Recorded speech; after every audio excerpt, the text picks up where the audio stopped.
Kabardağ'ın derinliklerindeyim. Arkamda gördüğünüz geçit kervan geçidi. En ilginç, en can alıcı noktası ise arkadaşlar bulunduğumuz yer Siirt il sınırı. Geçitten geçtiğimizde de Şırnak il sınırına geçiyoruz. Hadi gelin geçitten birlikte geçelim.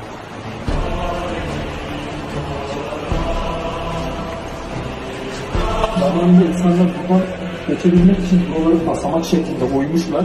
Yükseklik de aynı şekilde. İnsan boyundan biraz yüksek. Katırlarla, eşeklerle buradan geçmişler. Az önce Siirt'teydik ve şu anda Şırnak il sınırlarına doğru çıktık.